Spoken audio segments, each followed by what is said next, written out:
All right, welcome to season 2 of the Houston High School Huddle. Dave Campbell's in Texas High School Sports. Matt Stepp joins us from abroad.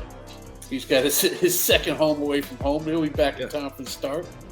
I'm up here in Canada, Cambridge, Ontario, Canada. Enjoying the summer up here. It is not 120 degrees up here. It's quite lovely and, 80, 85 degrees. So, enjoying some downtime before the season, but ready to kick things off. And we're 2 weeks away from the start of the season now. So it's fast approaching. And before you know it, our Thursdays, Fridays, and Saturdays will be filled with Texas high school football. And hey, what we've been waiting for months. Awesome thing. Yeah, we've been waiting for it for a few months now. So I'm fired up, and it should be a great season. Appreciate you having me back on again this year. Hopefully the masses did not run me out of Houston, and so glad they had it back. Yeah, You're still around, man. When I come to Houston, I'm still welcomed with open arms. Still welcome. So I'll take it. Throw their Frenchies at you and say, "Come on by, have a piece of chicken and get in here." 10-piece all right. Throw the Frenchies, El Tiempo. Hey, bring it on. Actually, when this airs, it's going to only be a week until we're going to run through some scrimmages this week, and so people can go out and see some somewhat live football, and then after that, we're playing some ball. But the people want to know, who are they going to see playing 16 games, or at least more than 10. They want to know who their playoff squads are. We're going to talk a little bit about that. We're going to talk a little preseason action. We're going to talk a little. We'll start off with the lower classifications. Let's start off in 3A Division II. Obviously, when we get to 3A Division I, we had a state championship winner there. But we had one like 2 years ago, made it all the way to the final with Todd Haven. Talk about 3A Division II. Is there anybody that you see is going to make a run that could get 15, 16 games out of them? Yeah, I mean, obviously, when we're talking Greater Houston, 14 3A Division II and Region 4 is where we look with some powerhouse teams in there. I mean, East Bernard, traditional power, 10-2 last year. Van Vleck had a great season last year, getting to the third round of the playoffs. Rice consolidated year in and year out stuff, but folks, we got to talk about the Todd Haven Tigers down there in El Maton. They're a team, Ward, that I think can get to Arlington. They are loaded this year. They got to the state championship game in 2023. 2020, they lose Joseph Dodds to Baylor. Everybody thinks they're going to have a down year. All they do is go 12-3 and come within it. They lose to Woodville by 7 in the state semifinals last year. They were right there on the cusp of getting back to AT&T Stadium. This team brings back 17 starters, 9 on offense, 8 on defense, a 4-year starter at quarterback in Cale Russell. They won the state championship in state 7-on-7 in Division III. Wizzy, this is a team loaded, and I think is not only going to win Region 4, but I think they are going to be back in Arlington at AT&T Stadium. So H-Town, Greater Houston, is going to have a representative in the 3A Division II state championship game. I'm picking it now. Todd Haven's getting to Arlington. Haven's there. Huh? I think they're going to be there. You said the name. That Cale Russell is the name. I mean, he's got so much experience. He's got that big arm. Heck, he's and you talk about their counterpoint in the 2023 game, which was Gunner, and they're almost always there. But Gunner's going through some coaching changes up there as well. This might be the time to do it. But you talked about that district. East Bernard went through that change of coach last year, and a change of offenses. Really, they were gunning around a little bit more than they're used to back in the heyday, and they seem to love that. Yeah, I think Jeremy Jenkins did a great job in year 1. He's known for turning programs around. Now we get into year 2. They bring back 6 on both sides of the ball, so no reason to think they won't be in the mix. Region 4 in 3A Division II is tough. A lot of good football teams. Lexington's got a Division I quarterback that's committed to Oklahoma State. Blanco, they have a new coach who came from Liberty Hill, so they're gonna run the hell out of the slot T, and slot T is the devil. Poth is always really strong. Poth got to a state championship game in 2022, so a lot of good football teams in Region 4.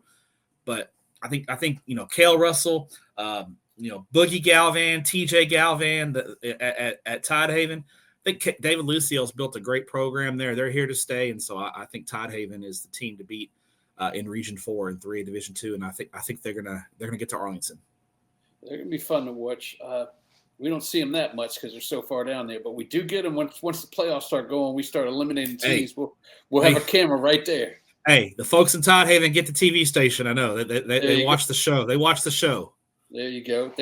All right, let's move up to 3A Division I, where we actually had some hardware last year in Columbus, and we were out there earlier last week to talk to Coach Schobel and them to see how they were going to fill all those spots that they are losing with graduation.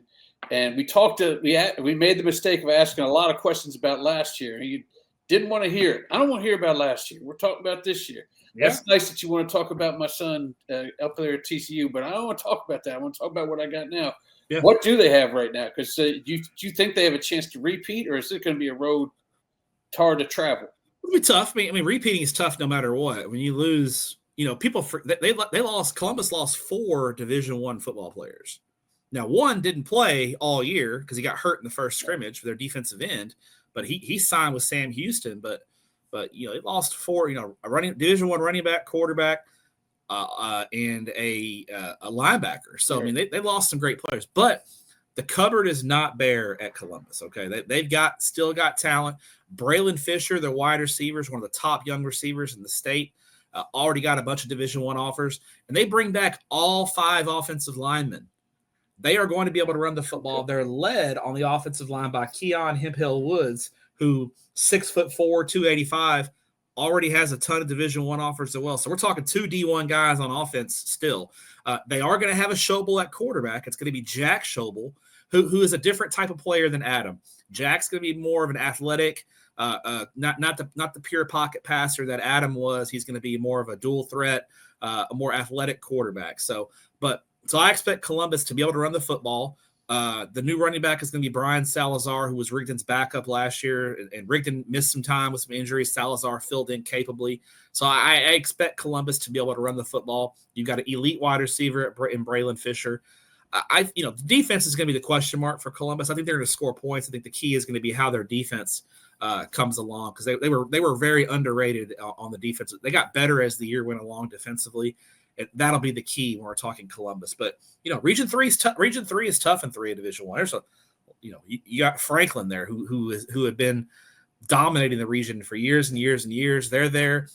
Palestine Westwood has one of the top junior quarterbacks in the country, in Kavian Bryant, who has football and basketball offers from all the big time programs. A lot of people consider him the number 1 dual threat quarterback in the country in the class of 2027, and he's in the region. Hitchcock's going to be in the mix. I know they lost a lot on offense, but they've got a great defense coming back, 9 starters on defense. I look for Hitchcock to be in the mix. And then, the sleeper in 12 3A Division I that no one's talked about is Yoakum. I think Yoakum's got a chance with 16 starters back, led by SMU commit Xavier Barnett. Yoakum is going to be really the team to keep an eye on. I think they're the one that could really make a big leap after finishing 3rd last year. Wow, Yoakum. Yeah, we didn't talk about Edna that much in 3A Division I. Your thoughts on how Edna might fare? New coach there in 5th, at Edna. Jamie Dixon comes over from Blanco. So we talked about Blanco in Division II. Well, Jamie Dixon was at Blanco last year. Right. Now he moves over to Edna. Edna's dominated Region 4 the past 3 years. Just haven't been able to get over the hump. They lost a lot. They lost a really, really good senior class. A lot of their star power is gone. A lot of the worker bees are back. They got 26 lettermen back, which is a good number, but they lost a lot of their stars. So who's going to emerge as the stars? How do they handle the new system and new schemes under Coach Dixon? I think they're going to be in the mix in region. I think Region 4 is wide open. Team to keep an eye on is Goliad. Goliad's really the only team in 3A Division I Region 4 that's beaten Edna over the past 4 years or so. Goliad beat them in district play in 2023. Goliad brings a ton of guys back. They gave Edna a good game last year in district play, lost by 1 point in the 3rd round of the playoffs. So I think we could see Edna and Goliad meeting twice. I think Edna still have to consider them one of the favorites in Region 4. I just don't think they're the prohibitive favorite like they have been the past couple of years. Let's move on up to 4A Division II. And 4A Division II, 2 years ago, we talked about Belleville and how they got all the way to the state title game and had a little tough bout of it, but we glossed over Sealy until we had to talk about Sealy when they forced their way into our conversations going all the way to the regional final there. Talk about, is Sealy going to carry that into a chance to actually go even further than the regional finals. Gonna be tough with Waco La Vega in Region 3. Not gonna lie, Waco La Vega, who lost to Carthage in the state championship game, brings back a lot. They bring back not quite as much as Sealy, but close. It's gonna be tough to dethrone La Vega, but I think if there is someone who can do it, I think it's Sealy. I think Belleville is really interesting to watch as well. They bring back 13 starters. That Austin County battle between Sealy and Belleville in 11-4A Division II is going to be a lot of fun. That might be a game. I know you don't send cameras out to a ton of the small school games, but that big rivalry game, when Sealy and Belleville get together, full house, might be a game worth sending a camera out to, because that'll be a lot of fun when those two. That's a blood rivalry there. Those are two towns. You know, when they get together, it's throw the records out the window. It's gladiator type stuff. They're physical football teams, but Sealy, you know, they bring back 35 lettermen, 17 starters. You know, Kane Killo, their quarterback, is just a monster. He just puts up huge numbers week in and week out. I mean, we're talking 2,300 yards passing, 27 touchdowns, 15 rushing touchdowns, nearly 1,000 yards rushing. He's just unbelievable. I think this is a veteran group. I think Sealy could potentially be 13-0 heading into that regional final against La Vega. Now, I think the bracket would work out where they would play. If they both finish as the 1 seed, they would play in the regional final. So I think there's a good chance Sealy runs the table going into that regional final against La Vega. They're that strong. They threw some punches last year against La Vega. They scored on them. They just couldn't keep, their defense. That's the key. That's going to be the key with Sealy, is how does their defense grow up? Their defense is experienced. We're talking about a defense that brings back 8 starters.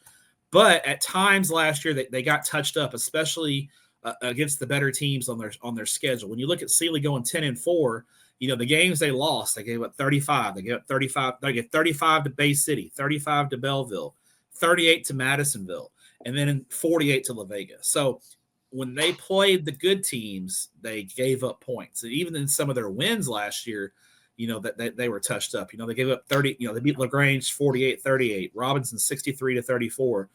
So that they had some games where their defense did struggle. That's going to be the key. They can't they can't hope to score 60 on everyone, because eventually they're going to run into a defense that can contain them a little bit. So how does Sealy's defense grow up in 2025? I think is going to determine if they can get over the hump and maybe get past La Vega. Because if you can get past La Vega in Region 3, you can get to Arlington, because whoever comes out of Region 3 this year especially is going to be favored over Region 4. Region 4 and 4AD2 is a little bit down this year, in my opinion. There's not a real powerhouse. So I think whoever comes out of Region 3 will be favored. And there's a lot of good teams in Region 3 in 4A Division 2 other than La Vega. I think, you look at District 10 4A Division 2, which is another Houston area district. I think West Columbia is kind of a sleeper. The Roughnecks, Dasi Abdallah, the University of Houston commit, is there. They have 7 starters back on both sides of the ball. West Columbia went 8-4 last year. Yeah, very good ball club. Dasi Abdallah really impressed us at State 7-on-7. So this is a team that no one's going to talk about, because a lot of the air in the building is going to get taken up by West Orange Stark, Silsbee, La Vega, Belleville, and Sealy.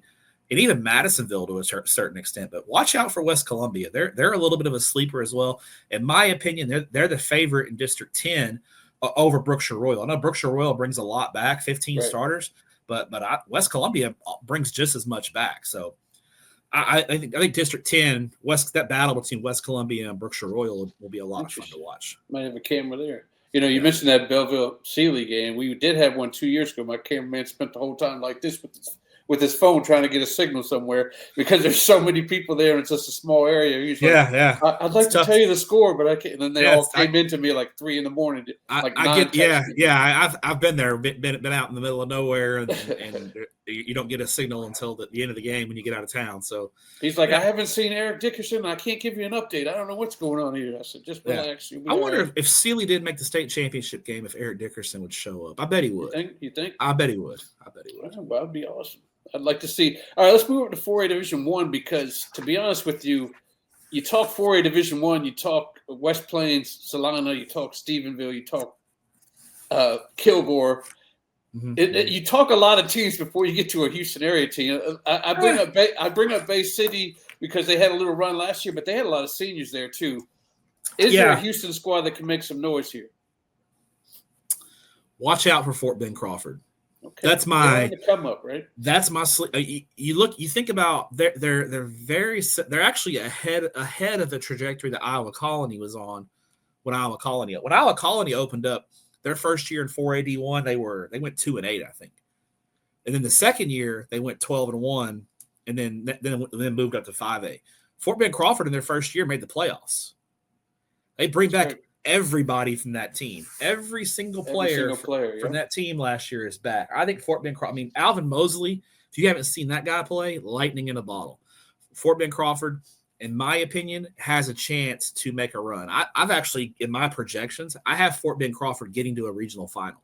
Okay. I have them losing to Kilgore, but I have them getting past some of the East Texas powers early in the playoffs and could make a little run. They're going to be a lot of fun to watch. This is a team. They're talented, and they're all a year older. And so they know what varsity football is like. I expect Fort Bend Crawford. And we're going to find out about Fort Bend Crawford. They play a tough non-district schedule. They open up with a 6A opponent in Fort Bend Clemens, who they beat last year. Right. They got West Orange Stark, Hampshire Finette, and Belleville in non-district. So remember that. So they're going to be battle-tested. So watch out for Fort Bend Crawford. I think, in my opinion, they might be Houston's best shot in 4A Division I to make some noise. Go ahead. No, I said to go deep. They're probably I think so.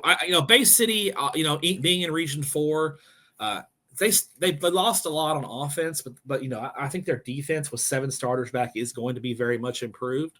The key is going to be how does Bay City handle teams that run the football right at them in that kind of power running game, which is kind of what got them beat in the regional final last year against Lavernia. When Lavernia, think about Lavernia, they knocked off Bay City and Port Lavaca Calhoun and Austin LBJ 3 weeks in a row in the playoffs. Yeah. They went on a heck of a run. You got to give them a lot of credit. I think Bay City is going to be right there in the mix, though, with Lavernia in the district. I think El Campo. I'm curious about El Campo. I kind of thought they would have broken through under Travis Reeve, and they really haven't. And I know they've had some bad luck with some injuries and just some things not going their way. This is kind of a real big year for El Campo if they're going to get the thing turned. So interested in them in Region 4. District 15 is a lot of fun. You got Lavernia, Bay City, El Campo, Port Lavaca, Calhoun. Floresville has a Division I quarterback potentially on their hands. So this is a good district. A lot of good football teams in District 15, 4A Division I. But I go back to Region 3. I think in 4A, I think Fort Bend Crawford's Houston's best hope. But, I like Needville. I think Mike Giles has done What about the Needville Blue Jays? Mike Giles is one of the more underrated coaches in the state of Texas. Last year, they lost two of their best players transferred to Richmond Randall, Deshaun Burton and Keelan Sweeney. Keelan Sweeney was a huge part of their state championship team. And all Needville does was finish second in district and go 7-5, make the area playoffs. They got a good young quarterback, Cameron Hall. Kobe Campbell, their running back, is an excellent player. Needville is going to be in the mix. The interesting thing about Needville that I'm watching out for is going to be, come February when realignment time comes, or actually October when we get the snapshots coming, are they going to be close to going to 5A? That's a growing area. There's a lot of houses starting to get put out there. Do they stay 4A at least one more cycle, or do they move up? So kind of watching out for that. But I think Needville is going to be in the mix. I think Stafford is going to be a solid team in 12-4A Division I. Those are teams that I think that can get, at least out of the first round of the playoffs because they match up, with Houston ISD in the first round. I think just once you get out of the first round and you get into Region 3, where the road goes through. You got to get through the Kilgores, the Chapel Hills, the Lindales of the world in 4A Division I, Region 3. And that's a tall task. They have dominated. You mentioned El Campo. You look for this the year to turn things around because who knows if they're going to get, I don't even want to say lucky enough to be put in Region 4 again after the next realignment, right? They may get pushed up into a more difficult side of the world here. Yeah, I think we'd all agree Region 3 is probably more tough than Region 4. So, yeah, you got to kind of take advantage of the positive alignment while you can. So, yeah, I think this is, El Campo got beat in the first round of the playoffs by a really good Corpus Christi Cal Allen team. And I think El Campo might be better this year. They still may finish third or fourth because the district is really good. Because Bay City and Lavernia are going to be really good. All right, well, let's move up to 5A Division II, and when you talk 5A Division II, you talk about one district in the Houston area, 9-5A, Mhm. and that's where you not only have three dominant teams, three athletic teams. You got a state champion, undefeated state champion, a team that lost 2 games only to that state champion, and then you have Fort Bend Marshall that we always talk about because of the athletes they have. If they can get it going there too, talk about Randall, first of all, because the one dude's going to be there until both of us. I mean, you're going to have more gray in your beard by the time uh, LWC is out of there. I mean, I feel like he's a senior already, but he's just a Yeah. junior. And then Yep. Iowa Conley's got a heck of a bunch of players too of talent. So, talk about these squads. Yeah, the funny thing is Iowa Colony went 12-2 last year. Their only 2 losses were to Richmond Randall. Right. Fort Bend Marshall went 10-3 last year. Their 3 losses, twice to Iowa Colony, once to Richmond Randall. So this shows you how good District 9 5A Division II is. Randall's got questions. They are the defending champions, but there's questions. They lose they lose Keelan Sweeney. They lose that great defensive line. They lose some good players in the secondary. They got some guys to replace, and they lose both of their offensive play callers. That's right. Brooks Hack went to Houston Memorial to be the head coach. Stephen Hill goes to Fulshire to be the head coach. So you got new play callers there on offense. So a lot of questions for Randall. Now, they do have their linebacker crew is going to be one of the best in the state, in my opinion, with Ryan Mallory and TCU commit Pac-Man Dominguez, who was not eligible last year. Adding him is going to be a big boost for Randall's defense. But in my opinion, I think Iowa Colony is ready. This is a team. They took Randall to overtime last year. They won state in boys track last year. They got Carson White back, another guy who's been starting since he was a freshman. Yeah, they still got 2 more years left. Jaden Warren is one of the most dynamic receivers in the state of Texas. This is a explosive team. They gave Randall all they wanted last year. This might be the year Iowa Colony breaks through. I really like what the Pioneers have cooking this year, and I think they can make some noise. And then, Fort Bend Marshall, you can't count them out. Caden Johnson, one of the most imposing, one of the most, he's committed as a tight end, I believe, but he's a playmaker at quarterback. They're going to have dudes who can get it going. Dejon Taylor, speedy receiver out there. They're going to have some elite DBs. Fort Bend Marshall is going to be in the mix. This it wouldn't surprise me if Thanksgiving weekend we have 3 teams from this district in the regional semis, just like we did last year. Right. Last year we had 3 teams from this district plus Brenham, and I think we could see the same thing again this year. Except I think we may see the seeds flip. I think Iowa Colony might be the 1 seed, and Brenham could be the 2. It's that talented of a group. Had that little NRG special over there. I think one of those games that Iowa Conley and Marshall game was either the middle game or the beginning game of that NRG. I was at it was Black Friday because I was there. Yeah. I think it was one of the games. It may have been the 10:30 game, to be honest with you. I think it was the first game because then we had North Shore Katy and Summer Creek and Katy Jordan. Yeah, and that was the Jaden Warden kind of came out in that game. He had a big kick return for a touchdown. He had I don't want to say came out, but he definitely put his foot down. He put his stamp on that game for sure. His impact was felt in that football game. So, I think in Region 3, not really the area team, but I think you got to keep an eye on Brenham. They lost to Randall 28-14 in the 3rd round of the playoffs last year. They bring a ton back. And they lost to Randall without their stud running back. Brenham has their own stud running back in Jacoby Dixon. Same group, same class as Landon Williams-Callis. He's got a bunch of big-time offers as well. A lot of the recruiting services have them as the top 2 running backs in the state. He didn't play in that game against Randall. So Brenham's got a lot back. They're very dangerous. They have a big question at quarterback. But other than that, they should be a team to keep an eye on there in Region 3. And I'll get to see them in Week 1 against a Houston area team, the Huntsville Hornets, who are in Region 2. And so we got to talk about Region 2 and Huntsville. Right. I think last year that they, talking to a lot of people, and I got a lot of friends that coach at South Oak Cliff, they thought other than Randall, Huntsville gave them a better game than anyone else in the playoffs. Huntsville's got some guys back. Trayshawn Brown is an unbelievable running back. And their young quarterback, who played as a freshman last year, Zay Adolph, is back as a sophomore. I expect him to take a huge leap forward. The question is going to be, new head coach, Todd Mabus comes over. He's a Katy guy. He comes from the Gary Joseph, Mike Johnston tree there at Katy. Went to Abilene Cooper, had a lot of success out in West Texas, went to Lockhart, did a great job. Now he's at Huntsville. He's got a lot of talent there. Huntsville, I think, is a team to watch there in Region 2. I think we could, if Huntsville gets that top seed in District 8, I think Huntsville could make a run all the way to the regional final there in Region 2. That's right. Huntsville, and they got a fairly new stadium too. Yeah, that's going to be fun. I mean, there's not a lot, like I said, this area is not a lot of Houston area teams in 5A. There's only like 2 or 3 districts in Division 2 and 2 in Division 1. Let's move up to what you lack in quantity, you have a lot of quality there. You got some quality. I mean, Huntsville, Randall, Iowa Colony, Fort Bend Marshall. We even talk about Texas. Texas City's a good football team. You got Montgomery and Lake Creek there.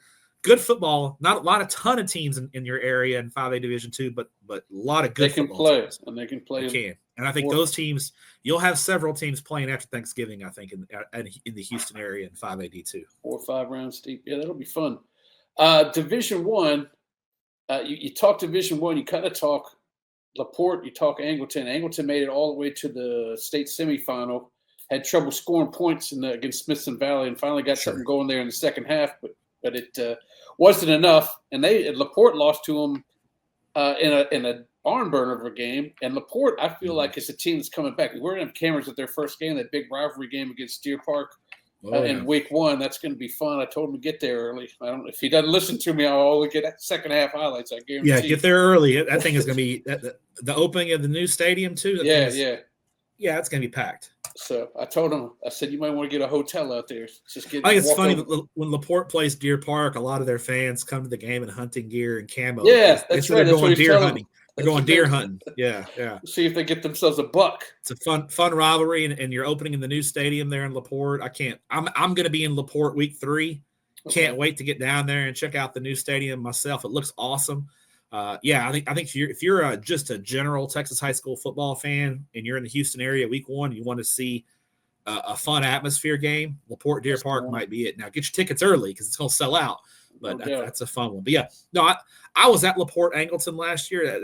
I spent a lot of time in Houston in the playoffs. I was a Houston guy at NRG, and LaPorte and Angleton played at NRG, and it was a heck of a football game, a knockdown, drag out war. Angleton came out on top there. In a close one. I think LaPorte, on paper, LaPorte got him in the regular season. Angleton got him in the playoffs. I think we could see those two teams play twice again in 2025. I think those two teams are the favorites in Region 3. LaPorte, you got a 3-year starter at quarterback, Aiden Sines, the stud sophomore running back, and Sean Simon, Peyton Smith at receiver. Ashton Ruffin is a very underrated linebacker there for the Bulldogs. Angleton, a lot of their offensive struggles came after they lost their stud receiver, Caleb Jammer, early in the year. You get Jammer back.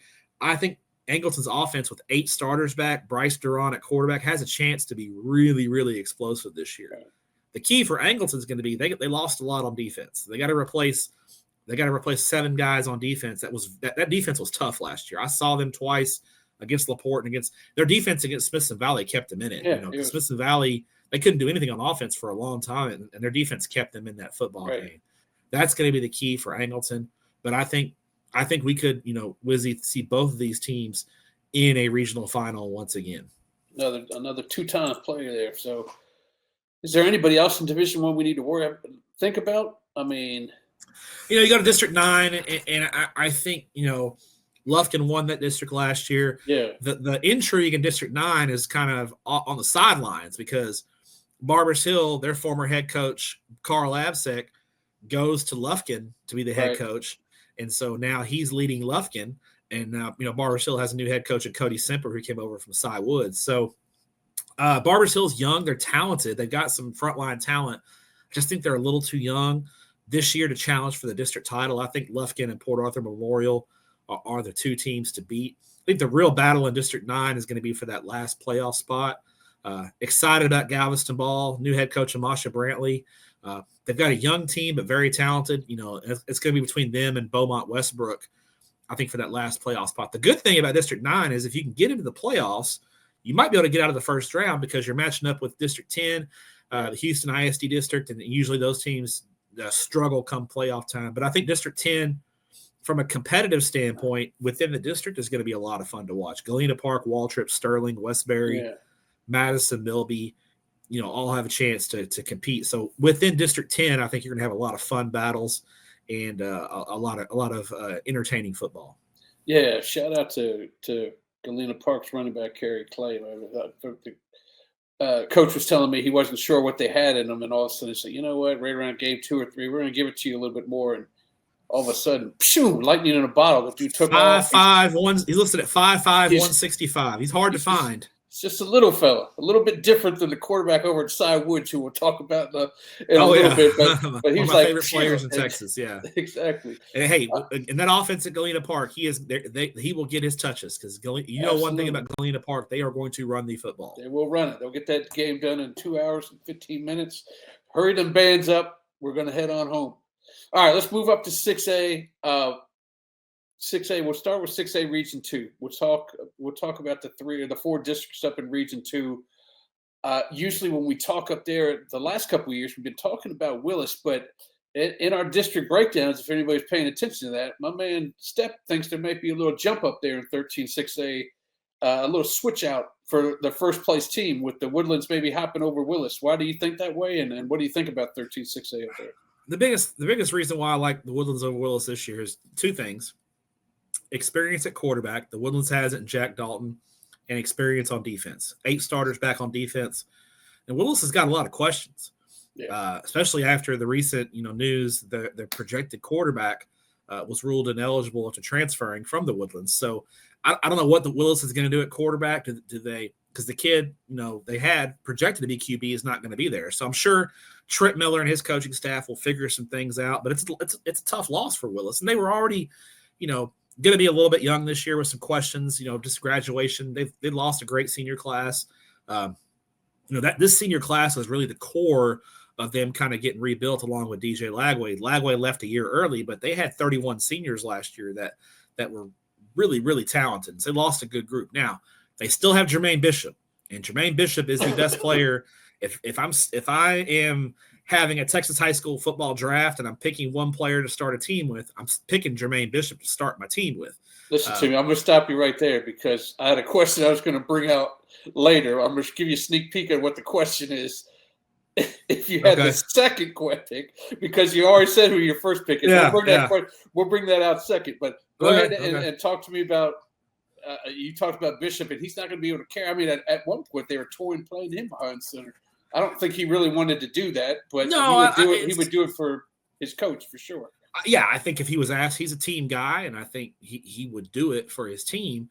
But and maybe that Willis feels like that's their best chance to win, and it may be, but I think that just opens up some questions. So I think there's some question marks there with Willis, and I think that's why I give Woodlands the edge. I think the real intrigue is going to be after that. I think there's 4 other potential playoff teams in this district that are going to fight it out for 2 playoff spots. Conroe, College Park, Grand Oaks, and Oak Ridge. I think are all going to be very good football teams this year with a chance to make some noise.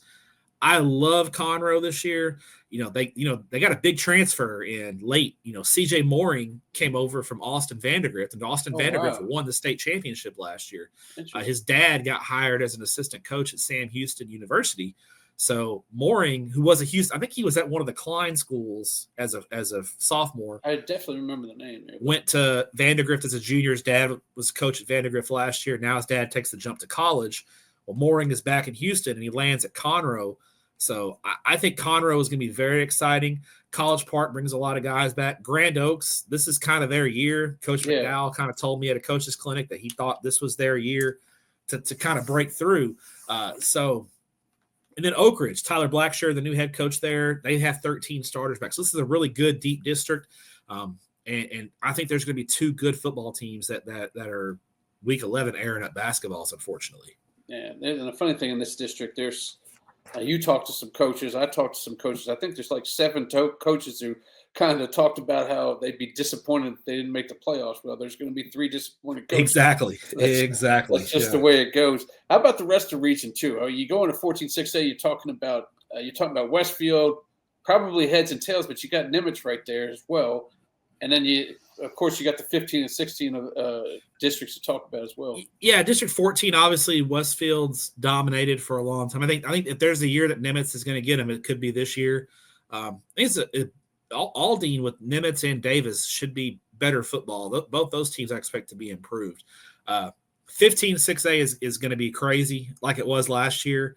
Collins, we talked about Klein Collins a lot last year. We could not figure them out for the life of me.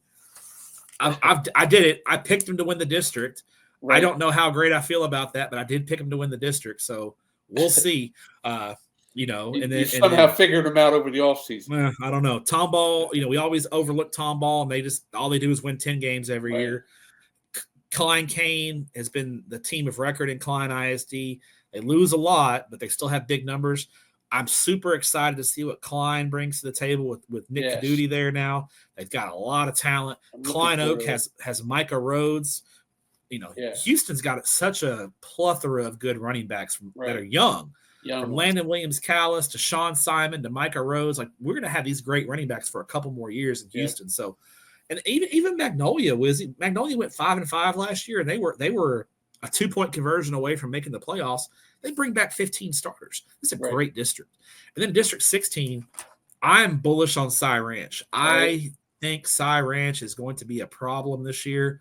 I got them winning I have them going all the way to the regional final. Okay. I have them playing Duncanville in the regional final this year. All right. Calvin Thomas is a monster. Yeah. Amari Barnes-Vickerson, the young quarterback Braden Baker, Aiden Combs, Armani Edwards. This is a loaded team that is ready to make, Will Blaylock, Coach Blaylock took over last year in late May. They had already gone through spring football when he took over, so he had to kind of adjust on the fly. They had a full off season. They're cohesive. They're ready to go. Bridgeland lost a great senior class. 52 seniors graduated at Bridgeland. Heard some rumblings that a couple of their better returning players transferred out to other schools. I think Cy Ranch is ready to make a move over Bridgeland in District 16 6A. Oh, wow. All right. And then you still have, if I end up going back to the other question, which I won't till the end of this thing, you still got Paris Melvin over there at Cy Springs as one of the best athletes out there too. Paris Melvin's one of the top. 16 6A is fun. I think Cy Springs, OG Fagan's done a heck of a job there. Talking about Paris Melvin, Jared Hager, their young quarterback, is a stud. I love him. I think he's a great player. Springs is going to be in the mix. My sleeper to make the playoffs is Cy Lakes. Cy Lakes. Okay. Cy Lakes. Watch out for them. Tyrone Carter, year 2.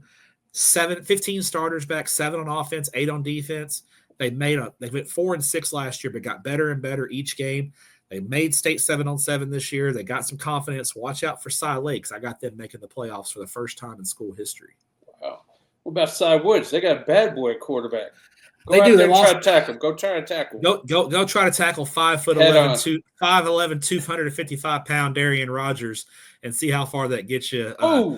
He's one of the most fun players in the state of Texas. I love watching him play. He's a blast. Love their new head coach, Jeremy Hickman. He's a great, he did a great job out in West Texas at Fort Stockton. He's familiar with Cy Woods and that culture there they have going on there. He was an assistant coach there when the school first opened, so knows the area well. I just think they're a little young this year. They bring back 4 on both sides of the ball, a lot of inexperience, and I think they're going to be a good football team. I just think they're going to be that, there's 5 or 6. Hey, we haven't talked about Waller in 16 6A. TK Gaines, all 11s. Everybody's trying to get him to transfer. You talk about transfers. Everybody and their mother's trying to get TK Gaines. He's still at Waller, though. He's still a Waller Bulldog, and they bring back all 11 on offense. I think, and I love TK Gaines because he was at state 7-on-7. He missed the first day because he was pitching in a baseball tournament. Yeah. He showed up that morning, Saturday morning, to play for his team. He begged his parents to take him back to College Station. He went and played in state 7-on-7 the second day because he wanted to be there for his team. So respect to him for that. And I think Waller, could easily get in. If their defense can improve, they could easily get in there and make a play for one of those playoff spots. 16 6A is going to, as always, the Cy-Fair ISD district is always a ton of fun to watch. Well, the 2 teams I feel that you were bullish on in Region 2, Woodlands and Cy Ranch, they'd both probably have to face Duncanville. Basically, I want to know, do any of these Region 2 teams, and I ask this every year, we've only done this 2 years, so last year I asked it, can anybody get past the regional final? I'll say no, but I think the gap's closing. You look at Bridgeland, the Woodlands and Bridgeland last year gave Duncanville pretty good run. Yes, they did. Now Duncanville's got a new QB in there, right? They lose 2 generational talents in Keelan Russell and Decory and Moore. Now Duncanville is going to be really good on the front 7 on defense. Yeah, their receiving core is going to be good. They still got 2 or 3 D1 guys to throw out that receiver, but Duncanville I think has more questions than they've ever had before. So I think on the right day, Cy Ranch or the Woodlands could get them. Is it going to happen? I don't know. I mean, Duncanville's dominated, but if there is a year that it could happen, this is the year.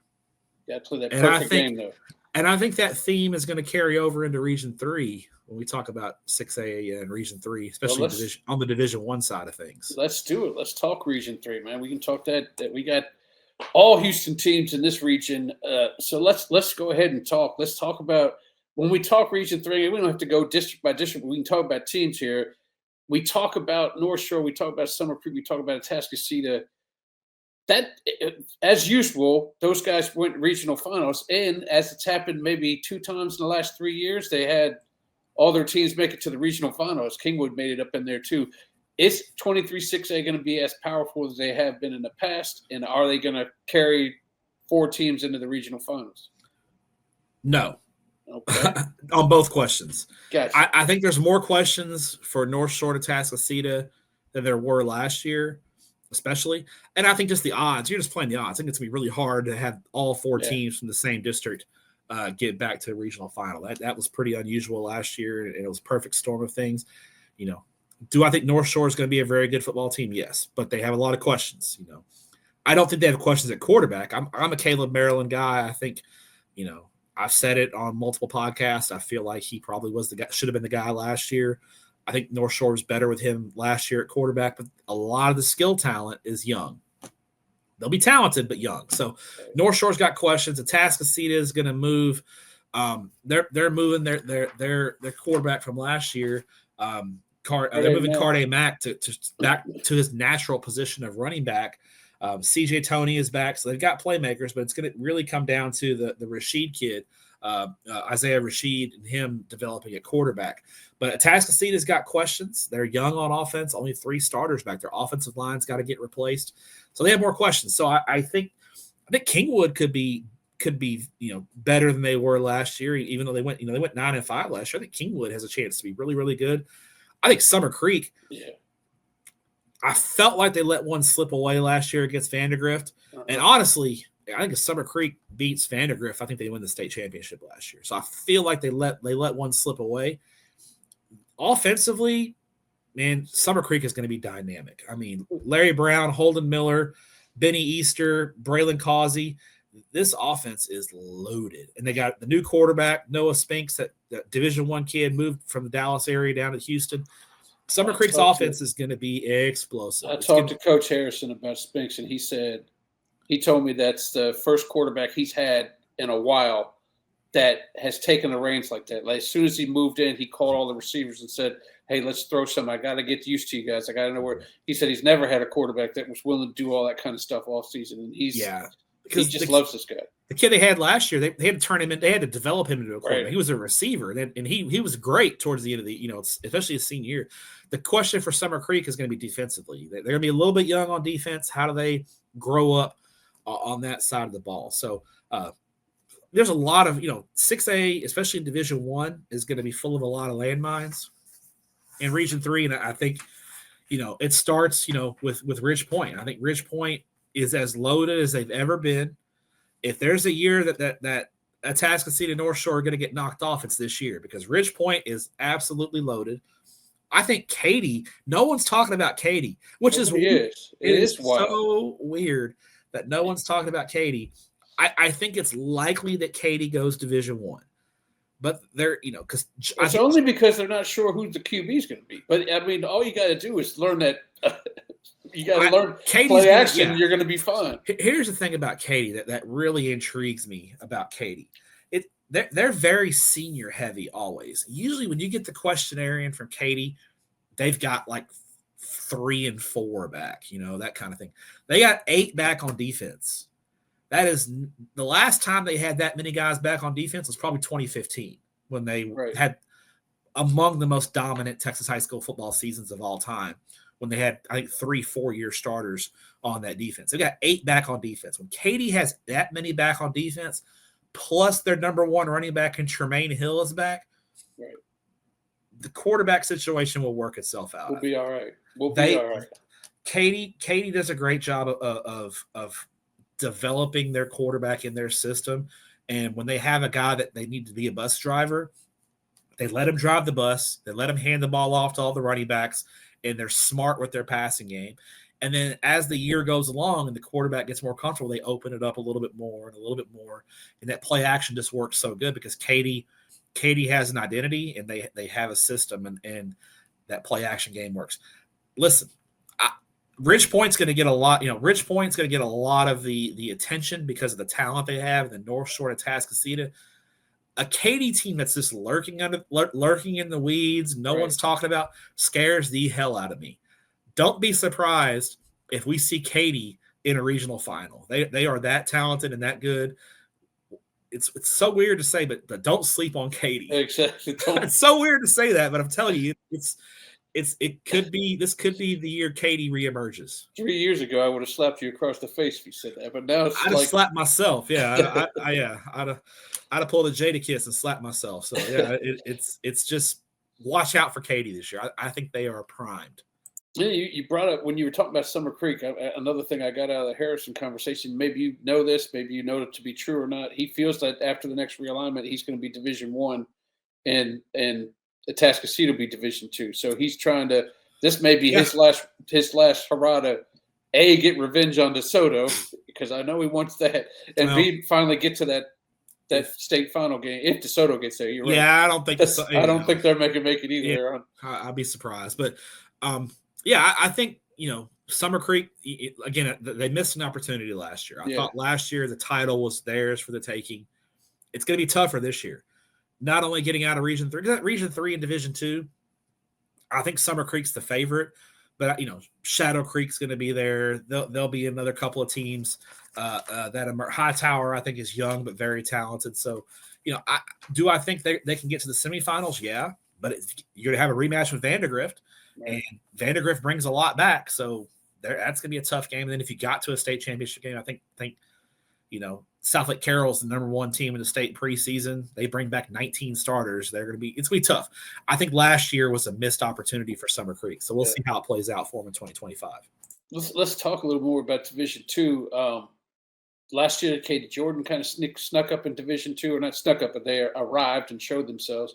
Shadow Creek, we talked about them in our district breakdown. When can they break through and go deep like they did in 5A when they got that state championship? And then you have Fulshire that did so much last year. I think they're Division I, but they lost their coach and they got a new guy in there, and they lost a lot of players too.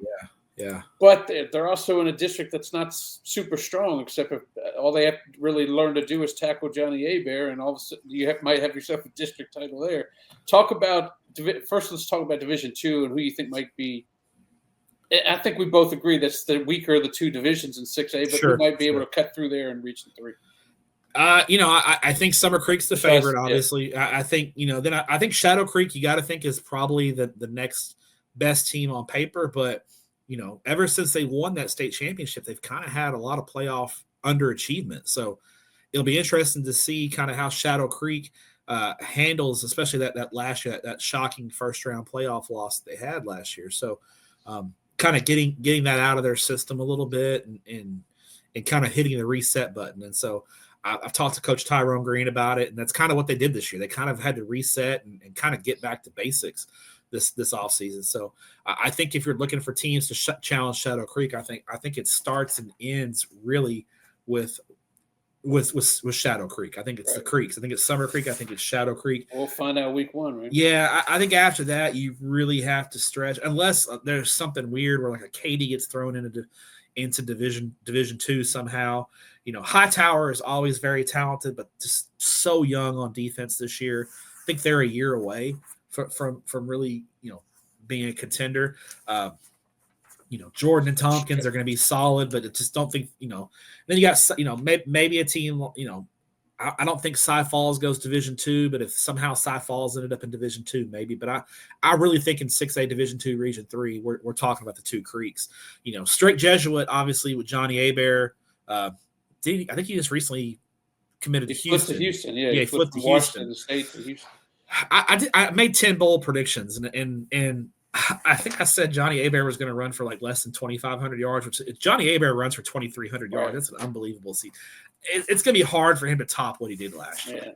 Yeah, he's going to be going against 8-man fronts a lot this year. He lost a lot of his offensive line, so I think people are going to dare Straight to throw the football this year, and they're going to say, we are not letting this guy beat us because this guy can beat us, right? And we're going to see if somebody else can beat us. So I think Hebert will have a good year, but I don't know if he'll have the record-breaking year that he had last year. But I think Strake will still be a very good team.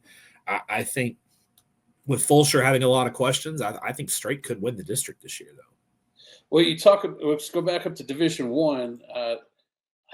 It doesn't even feel right calling them also Rams, but teams that could really compete, and give people trouble. This is year 3 for BJ Gott over there at Pearland. I feel like they're might have a good team, and we talked in the last district that we talked about, 24 6A, Dickinson may have themselves. Granted, they're going to run into 23 6A, but they have a chance to win that district, like maybe straight up this time instead of time for it. Yeah, Dickinson and Pearland are they're just in the wrong neighborhood because they are very, very good. Pearland gave Atascocita a heck of a run in the second round of the playoffs. That was a knockdown, drag-out war. Pearland brings back 13 starters. Their front 7 might be one of the best in Houston. They are, what Pearland's going to be. BJ Gott comes from that Gary Joseph, Katie tree. You know what they're going to do, but I love their front 7. Jalen Stewart, DeMarco Jenkins, Joseph Credit. They're going to be really good. I think the key is going to be offensively. They got their quarterback back. Can they find a bell cow running back to rely on? They've got a good receiver in the Hernandez kid. Can Pearland find that feature running back? If they can find that, that's a sleeper there in Division I that no one's going to talk about because Pearland's kind of like Katy. They're kind of flying. Pearland and Katy, a couple of legacy programs, are kind of flying under the radar. Right. Both of them are bringing back enough pieces to be dangerous. And you look at Dickinson, always super talented under John Snelson, Malachi Gamble, Lorenzo Aguirre at quarterback, and they're going to have a division. They got another Division I tight end, Braden Glover. Dickinson is tight end university in the state of Texas. They just produce so many great tight ends. Defensively is going to be the key for Dickinson. Can their defense grow up, get some stops, especially their defensive line? In the games they lost last year, stopping the run kind of was their issue. Right. Well, let me ask you this. Let me go ahead and bring out one of my 2 questions, and I feel like this is going to free you up to talk more about LaFavors and the boys. But what team not named Katy, North Shore, or Summer Creek has the best chance to go to state?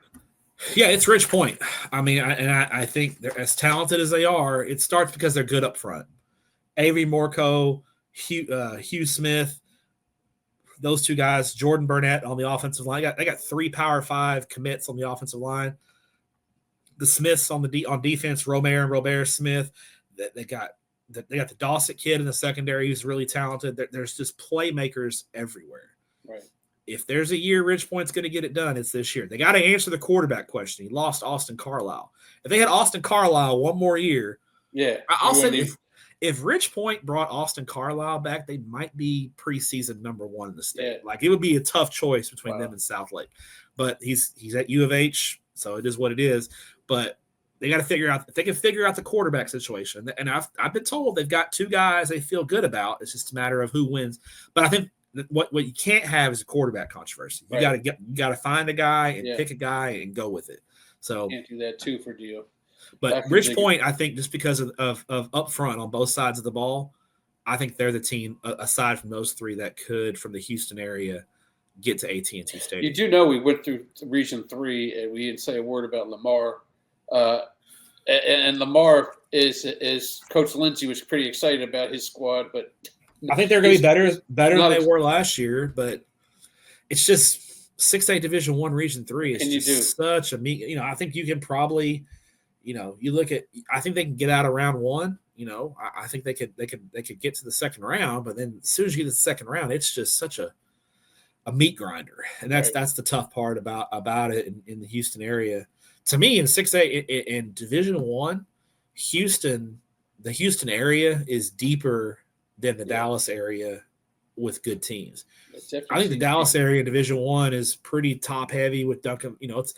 Last year it was Duncanville, North Crowley, Allen, Coppell. That was about it. Houston, there's like 8 teams. It's deep. So you saw it. I mean, Bridgeland and the Woodlands were kind of afterthoughts in the Houston area and 6A Division I. They both gave Duncanville really good games. Yeah, absolutely. So just kind of how it goes. But I think Houston's deeper in Division I at the 6A level. That maybe be one of the this is a Houston show, but that may be one of the reasons why these teams call up Samples to play him. And he's like, if Samples the head coach at Duncanville, he's like, if you come up here twice, I'll play. Yeah. He's like, what about neutral? I don't want neutral. I'll play 8 games regular. He's only playing 8 regular season games. That's a big question for Duncanville this year. They're only playing 8 games, and they opened district up with a really tough game against Waxahachie. So they play Waxahachie week 4. In late September, Duncanville will have played 1 football game. I'm just saying, if they agree to play at a neutral site or a home and home, they won't even play neutral site. I think Atascocita was willing to. I know Atascocita called them up and wanted to do a home and home, and then offered to do a neutral in Waco, and Duncanville declined. And it worked out for Atascocita. They got a local game week 3, I think, against Klein Oak or somebody. They found a game locally to play, so it worked out in their favor. But Atascocita was willing to play Duncanville. They a lot of people aren't willing to play Duncanville, and I know for a fact that Atascocita was. So exactly. Same thing with Summer Creek. He was willing to schedule him as well. All right, my last question for you. I'm picking Jermaine Bishop. I got the number 1 pick. Who you got number 2? Who is the second pick in the Houston area to start your team off? Because you're already going to get beat because I got Bishop. But who is your so you're taking pick? Bishop number 1. I'm taking Bishop 1. You got the second pick. Give me Landon Williams Callis. Okay. Interesting. We should probably go back and forth. I end up pissing somebody off. I do that. Give me Landon Williams Callis. That's probably the way to go. I was thinking, what if you had to pick only 6A? Who's the second best 6A player in the Houston area? Is it Paris, or you talk so much about Dalton? Do you like Dalton enough to? I would probably go Jack Dalton. Because I want a quarterback to start my team, so I'd probably go Jack Dalton. Now, if I'm picking a defensive player in Houston, I'm probably going Calvin Thomas, the linebacker for Cy Ranch, the North Carolina commit. He's special, isn't he? Yeah, he's special. Yep. All right, well, I'm ready for some football. Next week, we're going to do this next week. And next week, we're going to talk about the games. We're actually going to get into the games. We're going to go to week 1 non-district football games. Exactly. I'll tell you this. We ain't talking about practice. Go ahead. No, it's about some real games. I'm excited. I think it's a great week 1 slate in the Houston area. I mean, you got, like I said, Summer Creek, Shadow Creek. You got North Dickinson and Dickinson, Katy. North Shore's coming to Dallas to play South Oak Cliff. See if South Oak Cliff can get their lick back in that game. Trinity's coming down here to play straight Jesuit. Euless Trinity is going to be really good. If you're wanting to see a really good football team, Euless Trinity and straight Jesuits could be a great game. I think Cy Ranch and Tompkins is going to be a good game. Yeah. So there's a lot of good football football games. Ridge Point is playing. That might be decent. So there's going to be a lot of good football games in Houston week 1. I'm excited to talk about some actual matchups as the season is nigh upon us. It'll be fun. We got 16 weeks. We have 17 weeks. I keep forgetting about the bye week. We have 17 weeks to talk. Hey, no bye weeks for us at the Houston High School Huddle. We're gonna go every week, and no bye weeks for us. We're gonna let you know, man. He told you what he thought. I told you what I thought. We will see you next week.